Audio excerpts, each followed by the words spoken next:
It's going to be really easy. So we're going to use just a quart size jar and,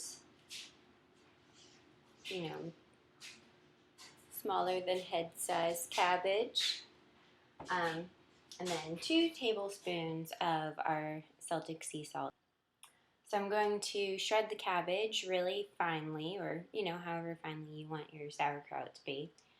And then I'm going to sprinkle it with the 2 tablespoons of sea salt, and you can either pound it in a bowl, or I'm just going to kind of like mush it with my hands because I don't like to make a ton of noise. And so you're going to take out the core, don't use the core of the cabbage, and slice it really finely. After you cut up your cabbage and sprinkle it with salt, I actually did put it into a large bowl. And you can do it by hand, or you can use something. You just want to like pound it until, lots of juice starts coming out. With the salt, 2 tablespoons. And then you want to put it into your pint jar. And then the important part is to keep pressing down. Make sure your hands are clean. Mine is a little like weird colored because I had some beets on my cutting board from the crevasse.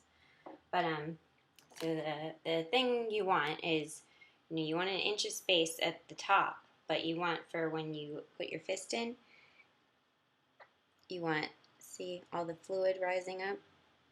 You want fluid coming up. Otherwise you didn't pound it enough if that doesn't happen. But yeah, so I've got about an inch, maybe a little extra, but that's fine. And put in your lid, leave on the counter for 2 or 3 days, and you're done.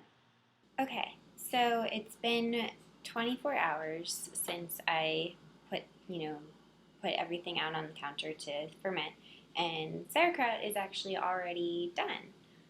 See, it doesn't move at all. So that means it's all done, and you can actually go ahead and eat this right now. It's good as soon as it's done fermenting, but it's a lot better if you let it sit in the fridge for a while.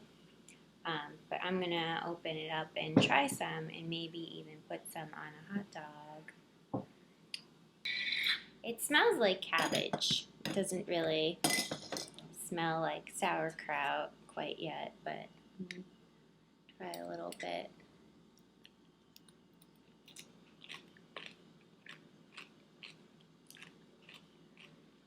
It's very salty. Good, just kind of tastes like cabbage.